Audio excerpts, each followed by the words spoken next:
Okay, we're going to start off now trying out the dash cam. What I'm going to do, I'm going to put radio 2 on. It's a DAB station, so it'll give me an idea of whether the cables I've laid down are affecting DAB signal or not. Again, they're not laid perfectly yet, but let's give it a quick listen. Get some 70s music from Johnny Walker.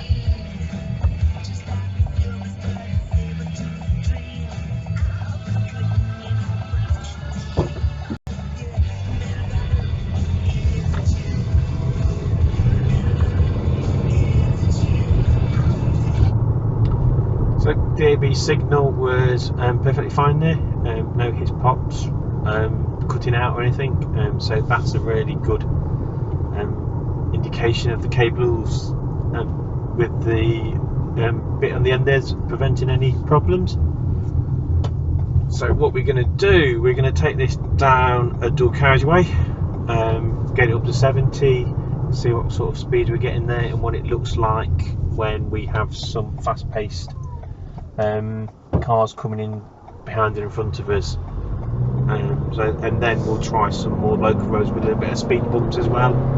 On that, it's a Sunday afternoon, so maybe not so much traffic in there, but we'll see up and down the dual carriageway and what we get out of that.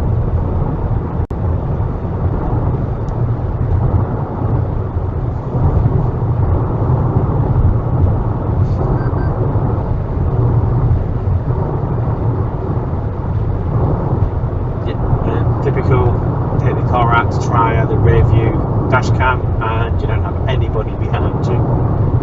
Plenty of traffic going the other way, so maybe we'll do a loop round if nothing comes behind us and see what the traffic's looking like here.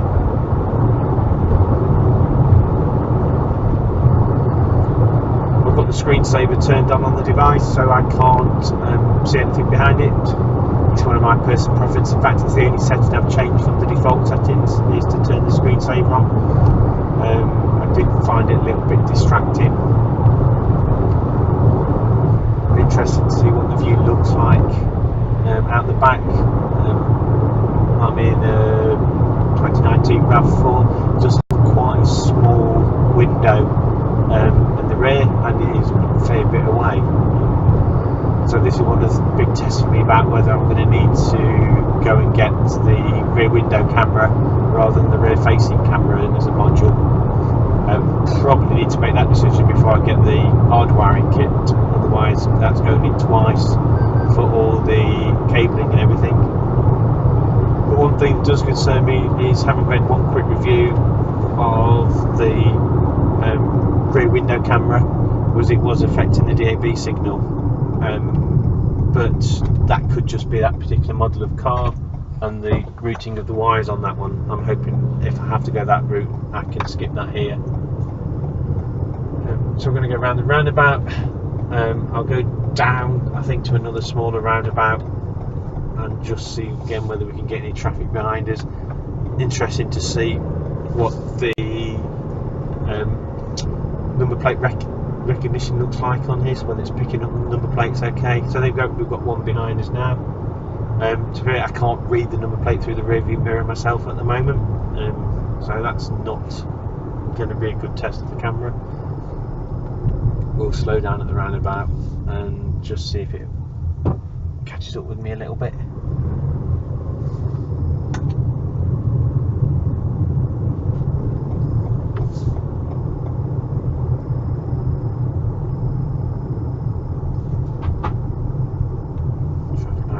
So now it's coming up behind me, so I can read that number plate now in my rear view mirror, so it'll be interesting to see what the dash cam and the rear view camera is showing on that one.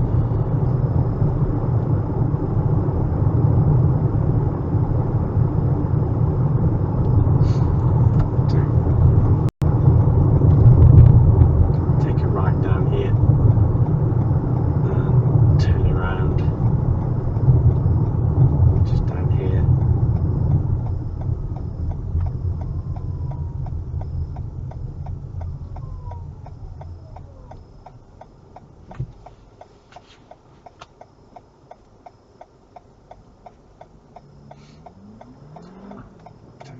A bit of traffic now, got car in front of us.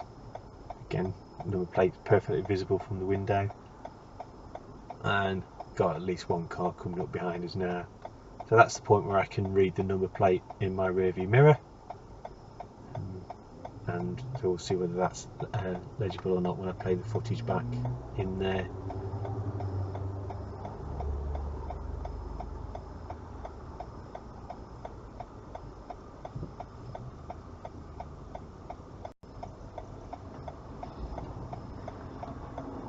Interesting to see how the microphones are working, whether you're picking up the indicator noise in there. Getting to the point where I'm thinking about turning it off myself.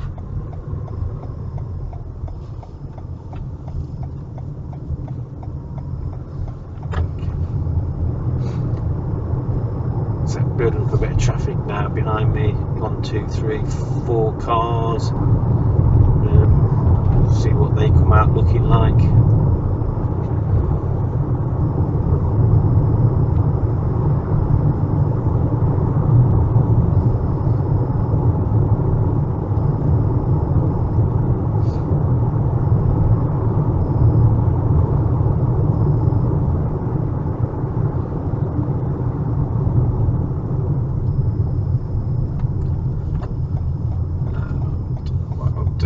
Swing all the way around this roundabout and start heading back.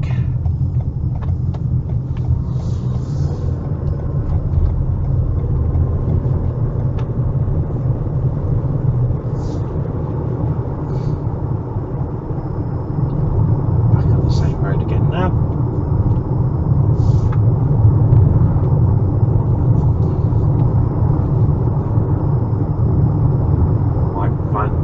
Behind me, too far away from me to be able to see the number plate myself now.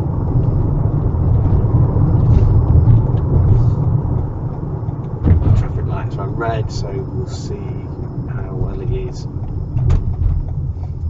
coming up behind me. Yep. Okay, so there is a Mitsubishi coming up behind me now. We'll have a look at that one, so I can read the number plate there, perfectly clear.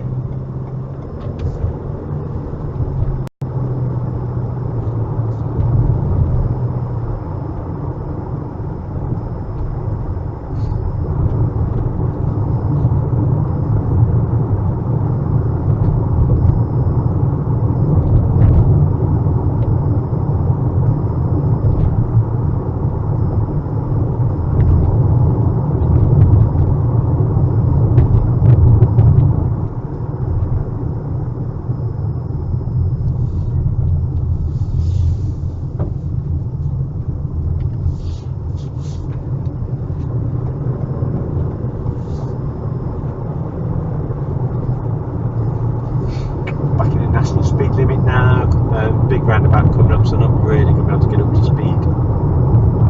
Still only one vehicle behind me, small white van, plenty of stuff in front of me. See what the front facing footage looks like. It really would be useful to get some more traffic behind me.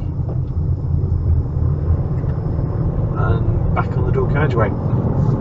Very busy in front of me, and one car behind me. Do is I'll lay off the accelerator a little bit and see if I can get anything coming towards me. No, I'll go around this one.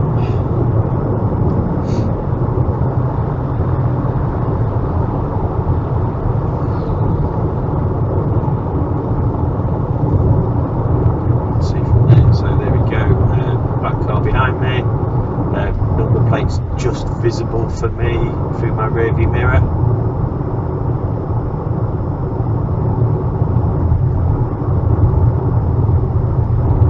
I'd probably struggle reading it out if I had to.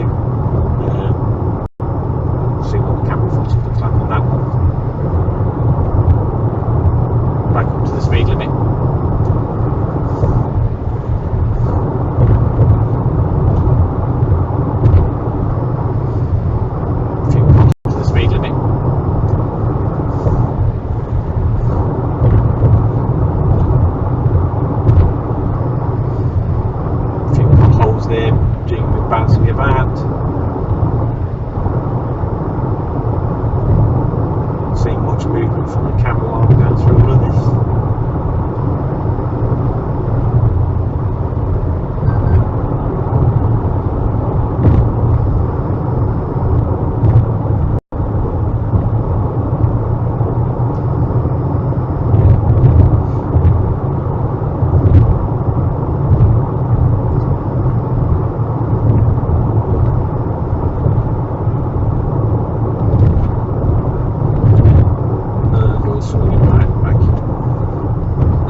if you're interested, if you keep an eye on the roundabout as we go round it, looking out the left passenger side, you'll see a vehicle that's made the locals very talkative and gossipy. Ended up on their Friday night. No indication of how, but maybe if they'd had a dash cam, we'd have had some interesting footage about how they managed to get the car up there. What I'm going to do now, I'm going to go down through the village, and I'm going to hit some speed bumps at the speed limit, and just have a look about how well they cope with being bounced around with the camera, and seeing what the zoom out the back looks like as we go over some of those bumps.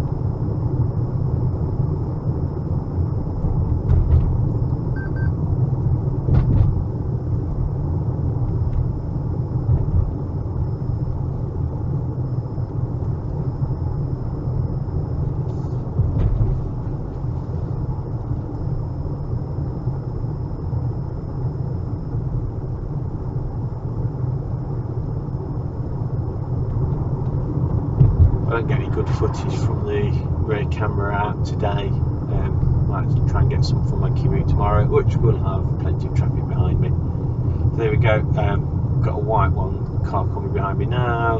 Number plates readable for me through the rear view mirror. Definitely, if I needed to, I could read that out.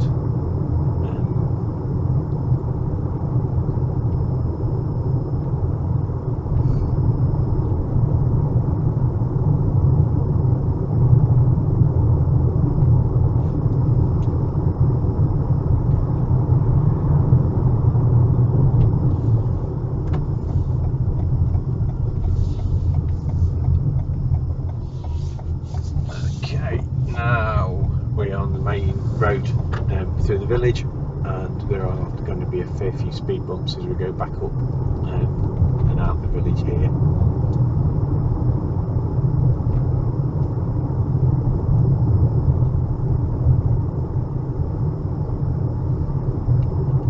First one coming up now, so that's going in at 30 miles an hour.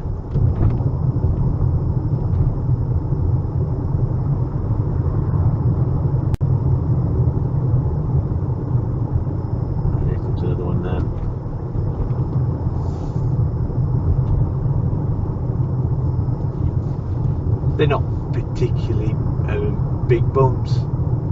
They just designed to slow traffic down through the village, but they are bouncing the car a little bit. There's another one. We're going to have to be using just static images behind us, and there's no cars behind, to see what that looks like. And we'll come up with another one here.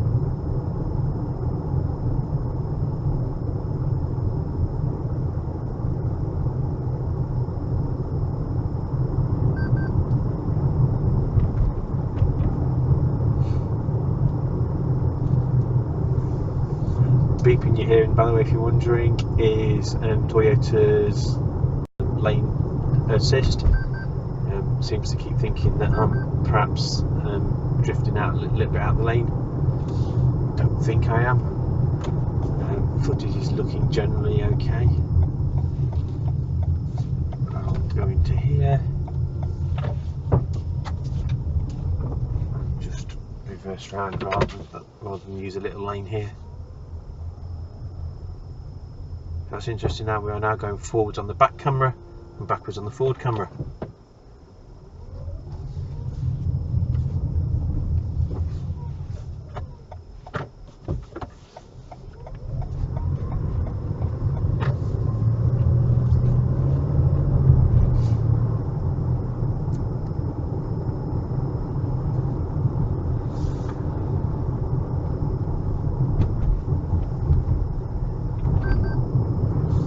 This isn't my usual way into the village. I normally go the door carriageway. I don't particularly miss these speed bumps. It's quite interesting. I'm just noticing that the lane trace assist seems to be beeping as I go up and down speed bumps. Maybe that confuses it.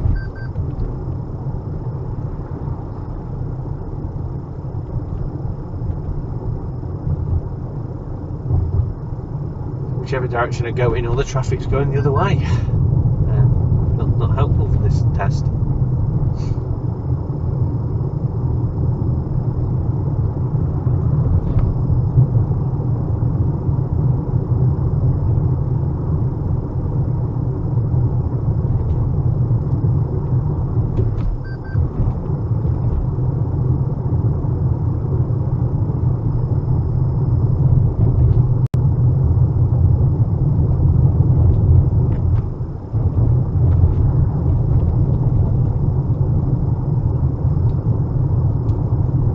Some of the potholes on this road, I might as well have just headed down the road normally without worrying about the speed bumps.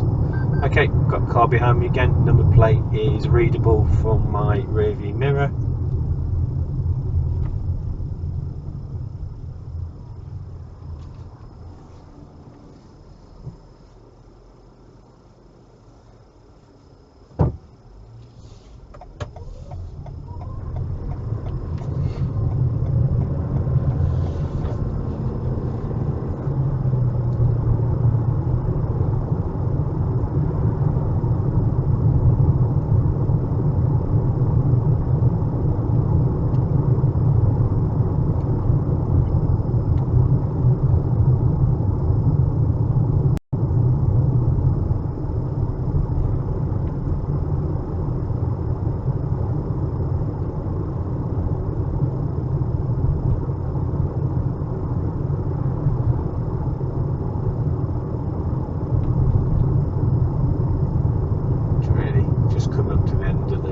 This little test now, and I'll go back, upload the footage, and we'll have a look and see what the quality of the images are at.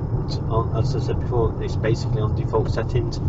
The only thing I have changed is to put the screensaver on. No other changes on there. So the resolution for front and back is the default from when you first plug the rear view camera in. Okay, thank you very much everyone. I hope you found the footage from this useful.